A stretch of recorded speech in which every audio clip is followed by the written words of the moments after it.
ഞാൻ പറയാൻ പോകുന്ന കാര്യങ്ങൾ നിങ്ങൾ ശ്രദ്ധിച്ച് കേൾക്കുക. കുറച്ച് ദിവസങ്ങൾക്ക് മുമ്പ് ഒരു അമേരിക്കൻ ഫിസിസിസ്റ്റ് ഒരു പോഡ്കാസ്റ്റിനിടയിലൂടെ ഒരു കാര്യം പറഞ്ഞു. ഇദ്ദേഹത്തിന്റെ പേര് ഹാൽ പുത്തോഫ് എന്നാണ്. ഇദ്ദേഹം പറഞ്ഞിരിക്കുന്ന കാര്യങ്ങൾ കേട്ട് കഴിഞ്ഞാൽ നിങ്ങൾക്ക് നല്ല ആർക്കും തന്നെ വിശ്വസിക്കാൻ പറ്റില്ല. ഒരുപാട് വർഷങ്ങളായിട്ട് ഞങ്ങൾ പറക്കുംതളികളുടെ കേസിനെ പറ്റി പഠിക്കുന്നുണ്ട്. അതിൽ തന്നെ ഏറ്റവും കൂടുതൽ ഫേമസ് ആയിട്ടുള്ള ഇൻസിഡന്റ് ആണ് റോസ്വെൽ ഇൻസിഡന്റ് എന്ന് പറയുന്നത്. ഈ പെർട്ടിക്കുലർ കേസിൽ പറയുന്നത് ഒരു പറക്കുംതളിയെ വന്ന് ക്രാഷ് ചെയ്തതെന്നും അത് ഒരുപാട് ആൾക്കാർ കണ്ടു നിന്ന ഒരു സംഭവമാണെന്നും അതിനുശേഷം ഗവൺമെന്റ് തന്നെ ഈ ക്രാഷ് ചെയ്തിരിക്കുന്ന ആ ഒരു പറക്കുംതളിയെ റിട്രീവ് ചെയ്ത് എങ്ങോട്ടോ മാറ്റി എന്നാണ് ഈ കേസ് പറയുന്നത്. എന്നാൽ 1947 റോസ്വെല്ലിൽ വെച്ച് നടന്ന ഈ ഒരു ഇൻസിഡന്റ് ഒരു ഒറ്റപ്പെട്ട കാര്യമല്ല. ഇതുപോലുള്ള ഒരുപാടധികം കേസുകൾ ഞാൻ കേട്ടിട്ടുണ്ട്. ഇത്രയും നേരം ഞാൻ പറഞ്ഞ കാര്യം കുറച്ച് കോൺട്രവേഴ്ഷ്യൽ ആണെന്നുണ്ടെങ്കിലും ഇനി ഞാൻ പറയാൻ പോകുന്ന കാര്യങ്ങൾ അധികം മേലെ കോൺട്രവേഴ്ഷ്യൽ ആണ്. ഡോക്ടർ ഹാൽ പുത്തോഫ് പറയുന്നത് എന്താ വെച്ചാൽ അമേരിക്കൻ ഗവൺമെന്റിന്റെ കൈവശം ഈ തകർന്ന് വീണിരിക്കുന്ന പറക്കുംതളികളുടെ അവശിഷ്ടങ്ങൾ മാത്രമല്ല ഉള്ളത്. അതിന്റെ അകത്ത് ജീവിച്ചു വരുന്ന ഒരു ഏലിയൻ അല്ലെങ്കിൽ ഒരു അന്യഗ്രഹ ജീവിയുടെ ബോഡിയും ഉണ്ട് എന്നാണ് ഇദ്ദേഹം പറയുന്നത്. എന്നാൽ അത് അവിടെയും കൊണ്ട് തീരുന്നില്ല. ഇവിടെ ഒരൊറ്റ അന്യഗ്രഹ ജീവിയുടെ ബോഡിനെ പറ്റിയിട്ടല്ല ഇവിടെ പറയുന്നത്. 4 ഡിഫറെന്റ് ആയിട്ടുള്ള 4 വെവ്വേറെ സ്പീഷീസ് ഓഫ് അന്യഗ്രഹ ജീവികളുടെ ബോഡി US ഗവൺമെന്റിന്റെ കൈവശം ഉണ്ട് എന്നാണ് ഇദ്ദേഹം വന്ന് പറയുന്നത്. ഇദ്ദേഹത്തിന്റെ ഈ ഒരു പോഡ്കാസ്റ്റ് ഞാൻ ആദ്യമായിട്ട് കേട്ടപ്പോൾ എനിക്ക് ആദ്യം തോന്നിയത് ഇതൊരു സെറ്റപ്പ് ആയിരിക്കും എന്നുള്ളതാണ്, അല്ലെങ്കിൽ ഇതൊരു പ്രാങ്ക് ആയിരിക്കും എന്നുള്ളതാണ്. കാരണം ഇതൊന്നും ആർക്കും വിശ്വസിക്കാൻ പറ്റാത്ത കാര്യങ്ങളാണ്. എന്നാൽ ഈ ഒരു പോഡ്കാസ്റ്റിന് ശേഷം വിദേശ മാധ്യമങ്ങളിൽ വളരെയധികം ചർച്ചാ വിഷയമായിട്ടുള്ള ഒരു ടോപ്പിക്കും കൂടിയായി മാറി ഇതൊക്കെ കണ്ടപ്പോഴാണ് എനിക്ക് പിന്നെ സംശയം തോന്നിയത്. ആദ്യം ഞാൻ ഈ ഒരു സംഭവത്തെ പൂർണ്ണമായിട്ട് തള്ളിക്കളഞ്ഞ ഒരു ടോപ്പിക് ആയിരുന്നു. പക്ഷേ ഈ പറയുന്ന ആൾക്കാരൊക്കെ ഈ ഒരു ടോപ്പിക്കിനെ പറ്റി സംസാരിക്കുന്നുണ്ടെങ്കിൽ അവിടെ എന്തെങ്കിലും ഒരു കഴമ്പുണ്ടാവും എന്ന് ഞാൻ ആലോചിച്ചു. അങ്ങനെ എപ്പോഴത്തെയും പോലെ ഇദ്ദേഹത്തെ പറ്റി ഞങ്ങൾ നല്ല രീതിയിൽ അന്വേഷിച്ചു. അപ്പോഴാണ് ഇദ്ദേഹത്തിന്റെ ക്രെഡിബിലിറ്റിനെ പറ്റി ഞങ്ങൾക്ക് മനസ്സിലാവുന്നത്. സംഭവം വേറെ ഒന്നല്ല, ഇദ്ദേഹം ആ ഒരു പോഡ്കാസ്റ്റ് ഇന്റർവ്യൂയിലൂടെ പറഞ്ഞത് 100% സീരിയസ് ആയിട്ടാണ്. അതായത് കളിതമാശ ഒന്നും അല്ല, ഇദ്ദേഹം ശരിക്കും സീരിയസ് ആയിട്ടാണ് ഈ ഒരു കാര്യം വന്ന് പറഞ്ഞത്. ഈ ഇന്റർവ്യൂയുടെ ലിങ്ക് ഞാൻ താഴെ കൊടുത്തേക്കാം, അപ്പോൾ കാണാൻ താല്പര്യമുള്ളവർക്ക് അത് കയറി കാണാം. പിന്നെ ഞങ്ങൾ ശ്രദ്ധിച്ച വേറൊരു കാര്യമാണ് ഇദ്ദേഹം സംസാരിക്കുന്ന രീതി. അതായത് കംപ്ലീറ്റ്ലി ഫുൾ ഫ്രീ ആയിട്ട് സംസാരിക്കുന്ന ഒരു ശൈലി അല്ലായിരുന്നു ഇദ്ദേഹം കൊടുത്തിരിക്കുന്നത്. എന്തോ വളരെയധികം കാൽക്കുലേറ്റ് ചെയ്ത് സംസാരിക്കുന്നത് പോലെയാണ് തോന്നിയിരിക്കുന്നത്. അതായത് ഈ അന്യഗ്രഹ ജീവികളെ പറ്റിയൊക്കെ ഇദ്ദേഹം പറയുമ്പോൾ ഇദ്ദേഹം പറയുന്നത് എന്താണ് എന്നത് ശരിക്കും പഠിച്ചു വെച്ച് പറയുന്നത് പോലെ, അല്ലെങ്കിൽ ഒരു കണക്കെടുത്ത് പറയുന്നത് പോലെയാണ് പറയുന്നത്. അതായത് ഒരുപാടധികം ഇൻഫോർമേഷൻ പുറത്തേക്ക് പോകരുത് എന്നുള്ളൊരു രീതിയിൽ വളരെയധികം കാൽക്കുലേറ്റ് ചെയ്തിട്ടാണ് ഇദ്ദേഹം ഓരോരോ ആൻസറുകൾ പറയുന്നത്. ഇദ്ദേഹം പറഞ്ഞ കാര്യങ്ങൾ ഇത്തരത്തിലുള്ള പറക്കുംതളിയെ ക്രാഷ് ലാൻഡ് ചെയ്യുകയും അതിൻ്റെ അകത്ത് 4 വെവ്വേറെ സ്പീഷീസ് ഓഫ് ഏലിയൻസിനെ ഇവർക്ക് റിട്രീവ് ചെയ്തെടുക്കാൻ പറ്റിയിട്ടുണ്ടെന്നുള്ളതും ഇത്തരം അന്യഗ്രഹ ജീവികളുമായിട്ടും ഒരു ഡയറക്റ്റ് ആയിട്ടുള്ള കോണ്ടാക്ട് ഇദ്ദേഹത്തിന് കിട്ടിയിട്ടില്ലെങ്കിലും ഈ ഒരു സംഭവമായിട്ട് വർക്ക് ചെയ്തുകൊണ്ടിരുന്ന ആൾക്കാരുമായിട്ട് ഇദ്ദേഹം സംസാരിച്ചിട്ടുണ്ട്. അതും ഇതെല്ലാം പറയുന്നത് വളരെ വളരെ സീരിയസ് ആയിട്ടുള്ള ഒരു ടോണിലാണ്. ഇവിടെ കളിതമാശയൊന്നും അല്ല ഇദ്ദേഹം പറയുന്നത്. ഇതിന്റെ എല്ലാം ടൈമിംഗ് ആണ് വളരെയധികം അതിശയിപ്പിക്കുന്നത്. അതായത് ആദ്യം പറക്കുംതളികളെ പറ്റിയിട്ട് ഒരു ചെറിയൊരു കാര്യങ്ങളൊക്കെ ഇങ്ങനെ പുറത്തേക്ക് ഒഫീഷ്യലായിട്ട് പുറത്തേക്ക് കൊണ്ടുവരുന്നു.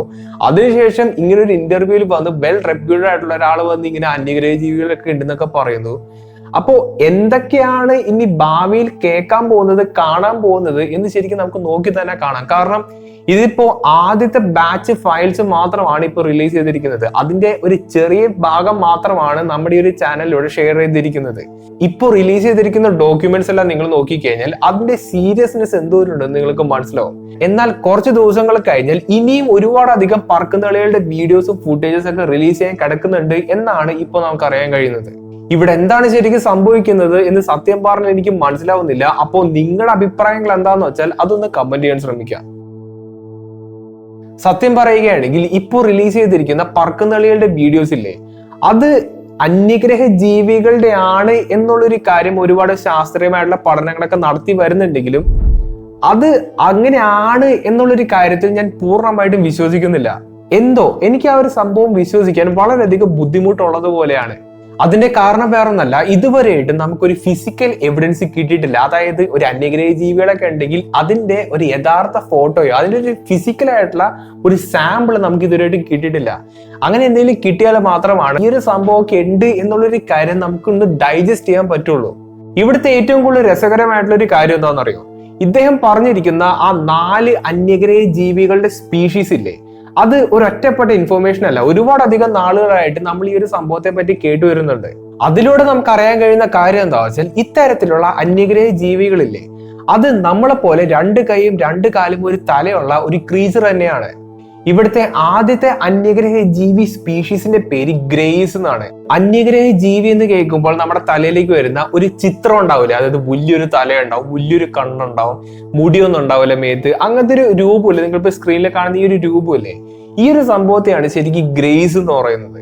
ഇനി രണ്ടാമത്തെ ടൈപ്പ് അന്യഗ്രഹ ജീവികളുടെ പേര് നോർഡിക്സ് എന്നാണ്.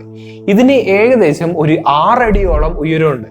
അതോടൊപ്പം കാണാൻ ഏകദേശം മനുഷ്യരെ പോലെ ഇരിക്കുന്ന അന്യഗ്രഹ ജീവികളാണ് എന്നാണ് നമുക്ക് അറിയാൻ കഴിയുന്നത്. ഇനി മൂന്നാമത് വരുന്നത് റെപ്റ്റീലിയൻ ഹ്യൂമനോയിഡ് ക്രീച്ചേഴ്സ് ആണ്. അതായത് പാമ്പിന്റെ ആ ഒരു തോലില്ലേ, അതേപോലുള്ള സ്കിൻ ടെക്സ്ചറുള്ള ഒരു തരത്തിലുള്ള ഹ്യൂമനോയിഡ് ക്രീച്ചേഴ്സ് ആണ് ശരിക്കും ഇത്. ഇനിയുള്ളത് ഇൻസെക്ടോയിഡ്സ് എന്ന് പറയുന്ന ഒരു തരത്തിലുള്ള അന്യഗ്രഹ ജീവികളുടെ സ്പീഷീസ് ആണ്. ഇവിടെ ഈ ഡോക്യുമെന്റേഷനിലൂടെ പറയുന്നത് ഇവരെല്ലാവരും വളരെയധികം ഇന്റലക്ച്വൽ കപ്പാസിറ്റി ഉള്ള ബീയിങ്സ് ആണെന്നാണ്. ഉള്ളത് പറയുകയാണെങ്കിൽ ഈ ഒരു കാര്യം ഞാൻ പറയുമ്പോൾ സത്യം പറഞ്ഞാൽ എനിക്ക് തന്നെ ഒരു ക്രിഞ്ച് അടിക്കുന്നുണ്ട്. കാരണം ഇതൊക്കെ ശരിക്കും റിയൽ ആണോ എന്നുള്ളൊരു സംശയത്തോടെയാണ് ഞാൻ പറയുന്നത്. ഒരുപാടധികം വർഷങ്ങളായിട്ട് ഞാൻ ഇതേ കഥകൾ തന്നെ കേൾക്കുന്നുണ്ട്, പക്ഷെ ഇതൊന്നും ശരിക്കും റിയൽ അല്ല എന്നുള്ളത് കാര്യമാണ് ഇപ്പോഴും എന്റെ മനസ്സിലുള്ളത്. പക്ഷെ ഡോക്ടർ ഹാൽ പുത്തോഫും പറയുന്നത് ഇതേ കാര്യം തന്നെയാണ്. അപ്പോ എന്താണ് ഇവിടെ ശരിക്കും നടക്കുന്നത്? ഇദ്ദേഹത്തെ പറ്റി പറയുകയാണെങ്കിൽ ഇദ്ദേഹം സാധാരണ ഒരു ഇന്റർനെറ്റ് തിയറിസ്റ്റോ അല്ലെങ്കിൽ ഒരു കോൺസ്പിറസി തിയറിസ്റ്റോ ഒന്നല്ല. ഇദ്ദേഹത്തിന് ക്വാണ്ടം ഇലക്ട്രോണിക്സിൽ PhD ഉണ്ട്. അതോടൊപ്പം തന്നെ ഫണ്ടമെന്റൽസ് ഓഫ് ക്വാണ്ടം ഇലക്ട്രോണിക്സ് എന്ന് പറയുന്ന ഒരു പുസ്തകത്തിന്റെ ഓതറും കൂടിയാണ് ശരിക്കും ഇദ്ദേഹം. ഈ ഒരു പുസ്തകമായിക്കോട്ടെ നമ്മുടെ ലോകത്ത് കൊണ്ടുവരുന്ന മേജർ യൂണിവേഴ്സിറ്റിയിലും ഒരു ടെക്സ്റ്റ് ബുക്ക് ആയിട്ട് ഉപയോഗിച്ചു വരുന്ന ഒരു പുസ്തകമാണ്. ഇതിൽ നിന്ന് തന്നെ ഇദ്ദേഹത്തിന്റെ ക്രെഡിബിലിറ്റിയും ഇദ്ദേഹം ചില്ലറക്കാരനല്ല എന്നുള്ളൊരു കാര്യം ഏകദേശം നിങ്ങൾക്ക് മനസ്സിലായിട്ടുണ്ടോ? പ്രോജക്ട് സ്റ്റാർഗേറ്റ് എന്ന് പറയുന്ന ഹൈലി ക്ലാസിഫൈഡ് ആയിട്ടുള്ള ഒരു പ്രോഗ്രാം ഉണ്ടായിരുന്നു. അത് റൺ ചെയ്തത് CIA അണ്ടറിലാണ്. അപ്പോ ഇതിന്റെ കോ-ഫൗണ്ടർ കൂടിയാണ് ഇദ്ദേഹം. പ്രൊജക്ട് സ്റ്റാർഗേറ്റ് എന്ന് പറയുന്നത് വേറൊന്നല്ല, റിമോട്ട് വ്യൂയിങ് എന്ന് പറയുന്ന ഒരു ഹൈലി ക്ലാസിഫൈഡ് ആയിട്ടുള്ളതും ഹൈലി കോൺട്രവേഴ്ഷ്യൽ ആയിട്ടുള്ള ഒരു തരം എക്സ്പെരിമെന്റേഷൻ ആണ്. കോൾഡ് വാർ കാലഘട്ടങ്ങളിൽ സോവിയറ്റ് യൂണിയന്റെ മിലിറ്ററി ഇൻസ്റ്റോളേഷൻസ് സ്പൈ ചെയ്യാൻ വേണ്ടിയിട്ടാണ് ഈ ഒരു ടെക്നോളജി ശരിക്കും ഡെവലപ്പ് ചെയ്തെടുത്തത്. റിമോട്ട് വ്യൂയിങ്ങിനെ പറ്റി വളരെയധികം ഡീറ്റെയിൽ ആയിട്ട് ഒരു വീഡിയോ ചെയ്തിട്ടുണ്ട്. അപ്പോൾ അത് കാണാൻ താല്പര്യമുള്ളവർക്ക് മുകളിൽ ഞാൻ ലിങ്ക് കൊടുത്തേക്കാം. അതോടൊപ്പം പെന്റഗൺ ലോഞ്ച് ചെയ്തിരിക്കുന്ന advanced aerospace threat identification programme എന്ന് പറയുന്ന ഒരു സംരംഭത്തിന്റെ ഭാഗം കൂടിയായിരുന്നു ഇദ്ദേഹം. സംഭവം വേറെ ഒന്നല്ല, പറക്കുന്നതിനെ പറ്റി പഠിക്കുന്ന ഒരു കമ്മിറ്റി പോലത്തെ ഒരു പ്രോഗ്രാമാണ് ശരിക്കും ഇത്. അപ്പോ ഇത്രയും വലിയ ബാക്ക്ഗ്രൗണ്ട് ഉള്ളതും ഇത്ര അധികം ക്രെഡിബിൾ ആയിട്ടുള്ള ഒരു വ്യക്തിയാണ് ഇങ്ങനത്തെ കാര്യങ്ങളൊക്കെ വന്ന് പറയുന്നത് എന്ന് കേട്ട് കഴിഞ്ഞാൽ ആർക്കും തന്നെ വിശ്വസിക്കാൻ പറ്റില്ല. അതുകൊണ്ടാണ് ഞാൻ ഈ ഒരു വീഡിയോയുടെ തുടക്കം അങ്ങനത്തെ ഒരു ഡയലോഗ് പറഞ്ഞത്. നിങ്ങൾക്ക് എന്താണ് തോന്നുന്നത്? ഇദ്ദേഹം പറയുന്ന കാര്യങ്ങൾ ശരിക്കും ഉള്ളൊരു കാര്യമാണോ അതോ ഇത് വെറും ഹോക്സ് മാത്രമാണോ? അഭിപ്രായങ്ങൾ മാക്സിമം ഒന്ന് കമന്റ് ചെയ്യാൻ ശ്രമിക്കുക. ഉള്ളത് പറയുകയാണെങ്കിൽ ഇദ്ദേഹം പറയുന്ന കാര്യങ്ങളൊന്നും ഒരു മനുഷ്യൻ പോലും വിശ്വസിക്കില്ല, അത് വിശ്വസിക്കൊന്നുമില്ല. ഒന്നാമത്തെ കാര്യം എവിഡൻസ് ഒന്നും ഇവിടെ ഇല്ല. രണ്ടാമത്തെ കാര്യം ഇത് കേട്ട് കഴിഞ്ഞാൽ ഏതൊരു സയൻസ് ഫിക്ഷൻ സിനിമയിൽ നിന്ന് അടിച്ചു മാറ്റിയ കഥ പോലെ ആയിട്ടായിരിക്കും നമുക്ക് എല്ലാവർക്കും തോന്നുക. ഇതൊക്കെ കേട്ടപ്പോൾ എനിക്ക് തോന്നിയത് വേറൊരു പോസിബിലിറ്റിനെ പറ്റിയിട്ടാണ്. അത് ഞാൻ ചെറുതായിട്ടൊന്ന് എക്സ്പ്ലെയിൻ ചെയ്ത് തരാം. ഒറ്റ സെന്റൻസിൽ പറയുകയാണെങ്കിൽ ഇത്തരം ക്രെഡിബിൾ ആയിട്ടുള്ള ആൾക്കാർ ഇങ്ങനെയുള്ള കാര്യങ്ങളൊക്കെ പബ്ലിക്കിനോട് വിളിച്ച് പറയുകയാണെങ്കിൽ അത് ആൾക്കാർ വിശ്വസിക്കാനുള്ള സാധ്യത വളരെയധികം കൂടുതലാണ്. അപ്പോ ആ ഒരു ഇമോഷൻ, ആ ഒരു ചിന്താഗതി CIA പോലുള്ള ഏജൻസികളെല്ലാം യൂട്ടിലൈസ് ചെയ്യുകയും അവർ തന്നെ മനഃപൂർവ്വം പബ്ലിക്കിലേക്ക് ഒരു മിസ്ഇൻഫോർമേഷൻ സ്പ്രെഡ് ചെയ്യുന്ന ഒരു സംഭവമായിരിക്കാം.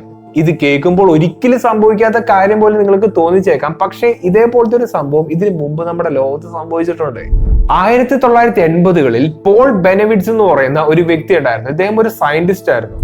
ഇദ്ദേഹം ട്രാക്ക് ചെയ്യാൻ കഴിയുന്ന ഒരു എക്യുപ്മെന്റ് നിർമ്മിക്കുകയും അതുപയോഗിച്ച് വളരെയധികം ടോപ്പ് സീക്രട്ട് ആയിട്ടുള്ള മിലിറ്ററി ഇൻസ്റ്റോളേഷൻസിന്റെ ആ ഒരു റേഡിയോ ഫ്രീക്വൻസി എല്ലാം ടാപ്പ് ചെയ്തു എന്നാണ് ഇദ്ദേഹം പറയുന്നത്. അതോടൊപ്പം ഇദ്ദേഹത്തിന്റെ ഈ ഒരു എക്യുപ്മെന്റ് ഉപയോഗിച്ച് ഇത്തരത്തിലുള്ള മിലിറ്ററി ഇൻസ്റ്റോളേഷൻസിന്റെ അകത്തുള്ള ടോപ്പ് സീക്രട്ട് ആയിട്ടുള്ള ഒരുപാടധികം വീഡിയോസ് എല്ലാം ഇദ്ദേഹം കളക്ട് ചെയ്തു എന്ന് ഇദ്ദേഹം പറയുന്നുണ്ട്. അങ്ങനെ കുറച്ചു നാൾ കഴിഞ്ഞപ്പോൾ മിലിറ്ററിക്ക് ആരോ ഇവരെല്ലാവരും സ്പൈ ചെയ്യുന്നുണ്ട് എന്നുള്ളൊരു കാര്യം മനസ്സിലാവുന്നു.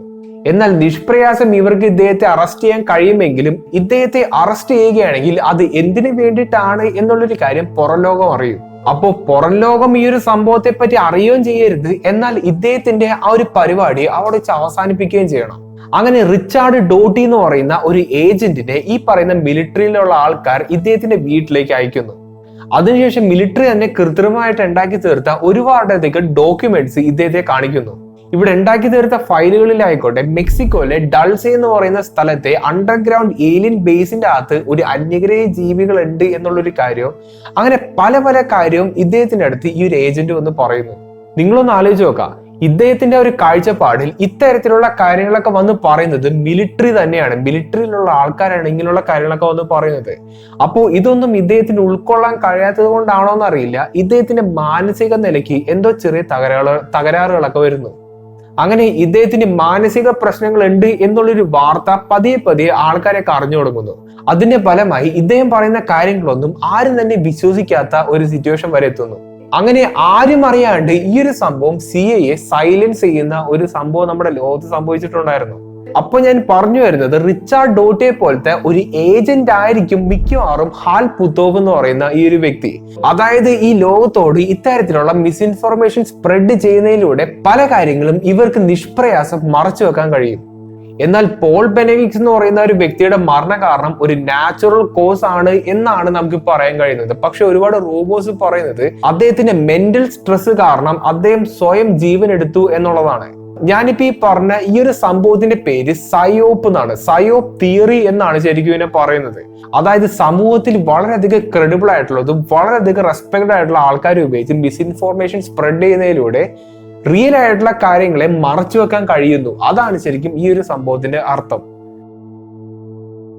എന്നാൽ പറക്കുംതളി അന്യഗ്രഹ ജീവി എന്നൊക്കെ പറയുമ്പോൾ നമുക്ക് ഏറ്റവും കൂടുതൽ കേൾക്കാൻ കഴിയുന്ന ഒരു പേരാണ് ഏരിയ 51 എന്ന് പറയുന്നത്.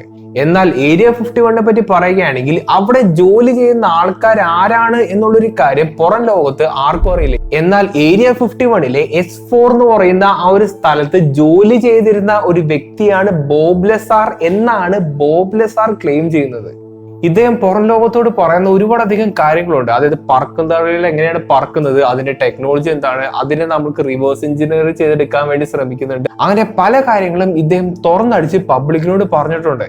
അതോടൊപ്പം വളരെയധികം സ്പെസിഫിക് ആയിട്ട് പറക്കുംതളികൾ പറക്കുന്നത് എലമെന്റ് 115 ഉപയോഗിച്ചിട്ടാണ് എന്ന് ഇദ്ദേഹം പറയുന്നുണ്ട്. എന്നാൽ കുറച്ചു നാളുകൾക്ക് മുമ്പ് സയന്റിസ്റ്റുമാർ എലമെന്റ് 115 എന്ന് പറയുന്ന ആ ഒരു സംഭവത്തെ കൃത്രിമമായിട്ട് ഉണ്ടാക്കിയെടുത്തു. ഇവിടെ ബോബ് ലെസാർ പറയുന്നത് എലമെന്റ് 115നെ സ്റ്റേബിൾ ആയിട്ട് നിർത്താൻ കഴിയുന്നത് കൊണ്ടാണ് പറക്കുംതളികൾക്ക് യാതൊരു ശബ്ദവും ഇല്ലാണ്ട് പറക്കാൻ കഴിയുന്നത് എന്നുള്ളതാണ്. എന്നാൽ സയന്റിസ്റ്റുമാർ ഉണ്ടാക്കിയെടുത്ത എലമെന്റ് 115 ആയിക്കോട്ടെ ഒരു വളരെയധികം ചെറിയ സമയം മാത്രമാണ് അത് സ്റ്റേബിൾ ആയിട്ട് നിൽക്കുന്നുള്ളൂ. അത് പെട്ടെന്ന് തന്നെ ഡീക്കേ ആയി പോകുന്നുണ്ട്. ഇങ്ങനെയുള്ള കാര്യങ്ങൾ ഉള്ളത് കൊണ്ട് തന്നെ വർഷങ്ങളായിട്ട് നീണ്ടു നിന്ന് ഇദ്ദേഹത്തിന്റെ ഒരു ക്ലെയിം അവിടെ ഡീബങ്ക് ചെയ്യപ്പെട്ട രീതിയിലാണ് ശരിക്കും ഇപ്പോൾ ഉള്ളത്. അതുകൊണ്ട് റിച്ചാർഡ് ഡോട്ടിയെ പോലെ ബോബ് ലെസാറും ഒരു സയോപ്പിൽ പെടുന്ന മെമ്പർ ആണോ എന്നുള്ളൊരു കാര്യം നമുക്ക് സംശയിക്കാം. ഒരു കാര്യം ഞാൻ ഇപ്പോഴേ വ്യക്തമാക്കാം, ഇതൊന്നും എന്റെ കണ്ടുപിടുത്തങ്ങളല്ല, ഒരുപാടധികം സോഴ്സസ് ചെയ്ത് നമുക്ക് കിട്ടുന്ന ഇൻഫർമേഷൻ മാത്രമാണ്. ഇതിനെപ്പറ്റി നിങ്ങൾക്ക് വിശ്വസിക്കാം, വിശ്വസിക്കാണ്ടിരിക്കാം. ഇതിനെപ്പറ്റി നിങ്ങൾ സ്വയം റിസർച്ച് ചെയ്തിട്ട് നിങ്ങൾക്ക് തന്നെ ഒരു കൺക്ലൂഷനിലേക്ക് വരാം. ഈ സമയം കൊണ്ട് ഒരുപാട് ആൾക്കാർ ഇൻസ്റ്റാഗ്രാമിലൂടെയും ഫേസ്ബുക്കിലൂടെയും ഈ പറയുന്ന 4 അന്യഗ്രഹ ജീവികളെ പറ്റിയുള്ള ഇൻഫർമേഷൻ പുറത്തേക്ക് കൊണ്ടുവരാമോ എന്നൊക്കെ പറഞ്ഞ് ഒരുപാട് ആൾക്കാർ മെസ്സേജ് അയക്കുന്നുണ്ടായിരുന്നു. അപ്പോൾ അതിന്റെ ഒരു ഡീറ്റെയിൽഡ് സ്റ്റഡി പോസിബിൾ ആയിട്ടുള്ള ഒരു പോസിബിലിറ്റിയും കൂടിയാണ് ഞാനിപ്പോൾ പറഞ്ഞത്. അപ്പോൾ ഇതൊക്കെ ശരിക്കും എന്തായിരിക്കും എന്നുള്ളതിനെ പറ്റിയിട്ടുള്ള നിങ്ങളുടെ അഭിപ്രായങ്ങൾ മാക്സിമം ഒന്ന് കമന്റിൽ അറിയിക്കാൻ ശ്രമിക്കുക. അപ്പോൾ നല്ലൊരു ടോപ്പിക്കായിട്ട് ഇനി അടുത്ത വീഡിയോ കാണാം.